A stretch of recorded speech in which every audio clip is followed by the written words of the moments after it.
اب ہم آپ کو اصحاب القریہ کا قصہ سنائیں گے۔ اصحاب القریہ کا قصہ اللہ تعالی نے سورہ یاسین میں بیان فرمایا ہے۔ اللہ تعالی اس سورہ کی آیت 13 میں فرماتے ہیں، وَاضْرِبْ لَهُمْ مَثَلًا أَصْحَابَ الْقَرْيَةِ إِذْ جَاءَهَا الْمُرْسَلُونَ۔ اور آپ ان کے سامنے ایک مثال یعنی ایک بستی والوں کا قصہ بیان کیجئے جبکہ اس بستی میں کئی رسول آئے۔ اکثر مفسرین کے قول کے مطابق یہ بستی انطاکیہ ہے۔ یہ ملک شام کے شمال میں ترکی کے قریب واقع ہے۔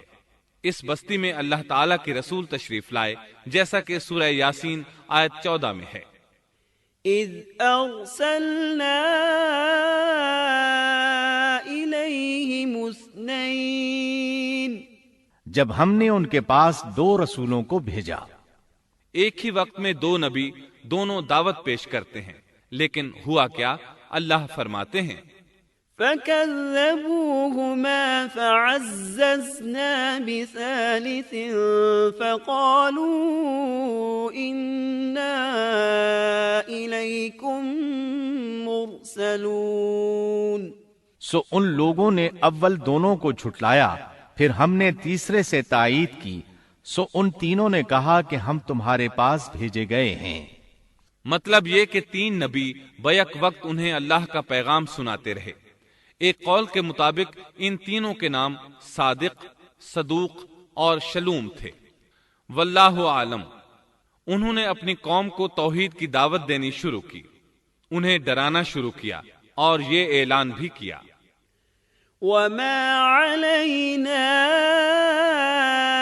إِلَّا الْبَلَاغُ الْمُبِينُ۔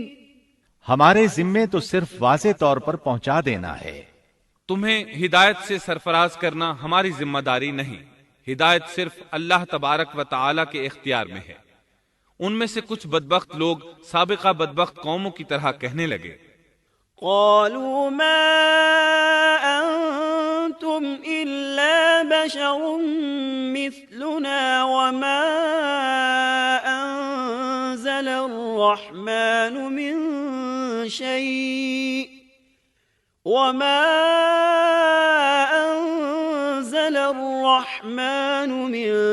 شيء إن أنتم إلا تكذبون۔ ان لوگوں نے کہا تم تو ہماری طرح معمولی آدمی ہو اور رحمان نے کوئی چیز نازل نہیں کی، تم نرا جھوٹ بولتے ہو۔ انبیاء کرام ان لوگوں کو دعوت حق دیتے رہے، توحید کا پیغام سناتے رہے، لیکن وہ لوگ اپنے کفر ہی پر ڈٹے رہے۔ قالوا إنا تطيرنا بكم لئن لم تنتهوا لنرجمنكم وليمسنكم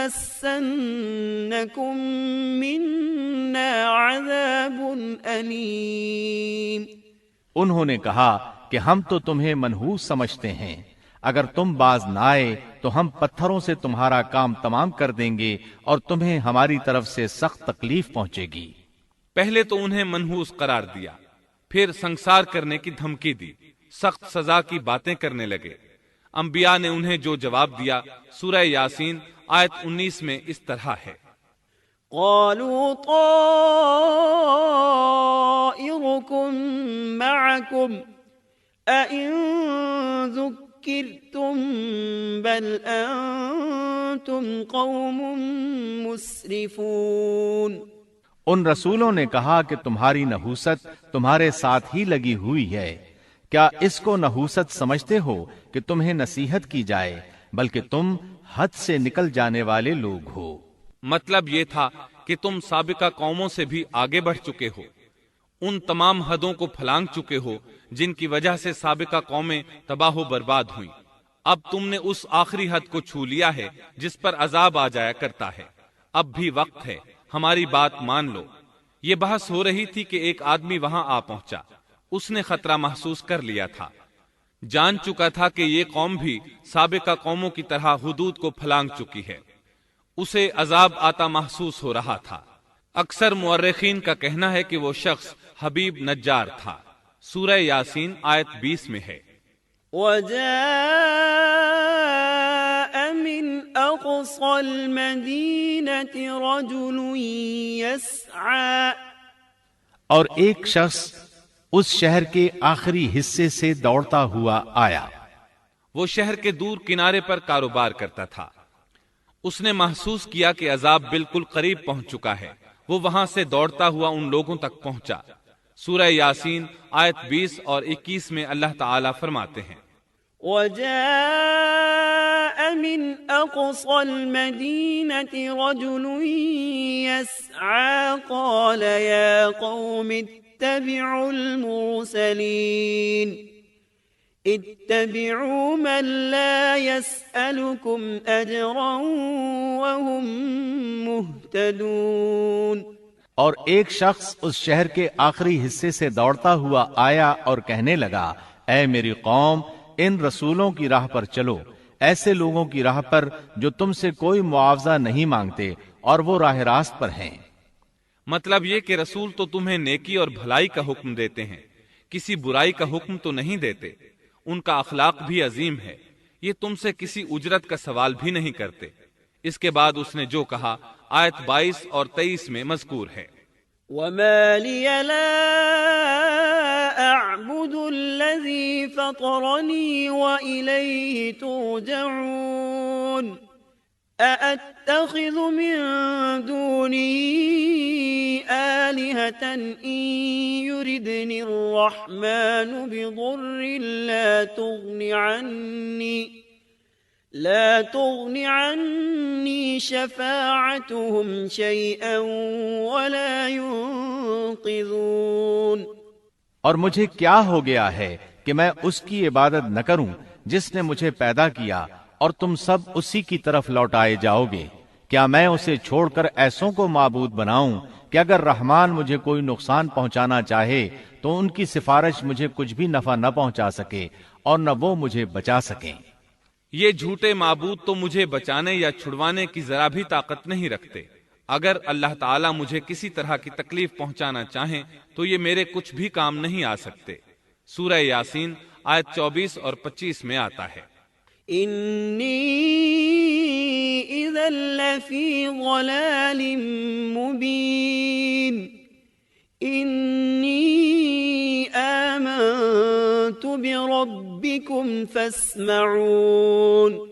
پھر تو میں یقیناً کھلی گمراہی میں ہوں، میری سنو، میں تو سچے دل سے تم سب کے رب پر ایمان لا چکا۔ یہ باتیں سن کر قوم کے لوگ غصے میں آ گئے اور کہنے لگے، اچھا کیا تو بھی ان کے ساتھ ہے؟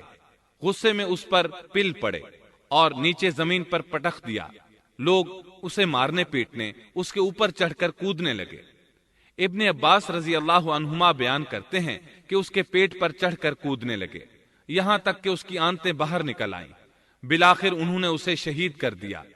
سورہ یاسین آیت 26 میں ہے، قیل ادخل الجنہ، ارشاد ہوا جا جنت میں داخل ہو جا، یعنی اس سے فوراً ہی یہ کہہ دیا گیا کہ جنت میں داخل ہو جا، کیونکہ وہ شہید ہوا تھا۔ یہاں اللہ تعالیٰ نے بات کو بہت مختصر بیان کیا، پوری تفصیل بیان نہیں کی کہ انہوں نے اسے پکڑا، مارا، پھر شہید کیا، اور اس کے بعد اس کے لیے حکم ہوا کہ جنت میں داخل ہو جا، اور یہ بالکل واضح بات ہے۔ وہ فوراً جنت میں داخل ہو گیا، اور جوں ہی وہ جنت میں داخل ہوا کہنے لگا، قال يا ليت قومي يعلمون بما غفر لي ربي وجعلني من المكرمين۔ کہنے لگا کاش میری قوم کو بھی علم ہو جاتا کہ میرے پروردگار نے مجھے بخش دیا اور مجھے عزت داروں میں شامل کر دیا۔ بس شہید ہوتے ہی سب گناہ ختم ہو گئے۔ اللہ کے راستے میں شہادت سے بڑھ کر کوئی شہادت ہو بھی تو نہیں سکتی۔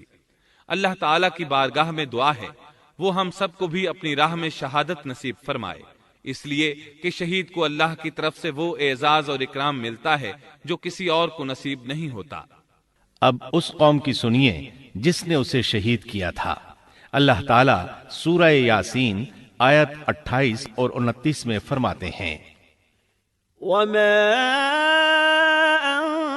أرسلنا على قومه من بعده من جند من السماء وما كنا منزلين إن كانت إلا صيحة واحدة فإذا هم خامدون۔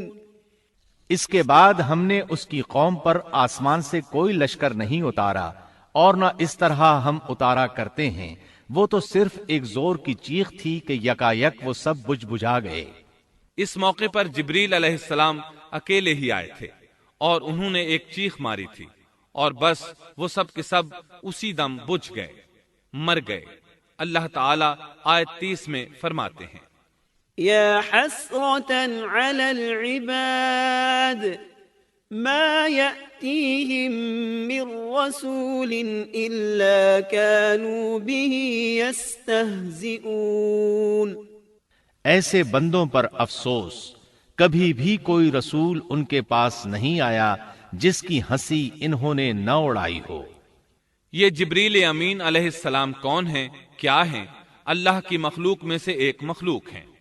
ان کی صرف ایک چیخ سے وہ سب وہیں ڈھیر ہو گئے، ایسے بن گئے جیسے آگ کے انگارے بجھے ہوئے ہوتے ہیں۔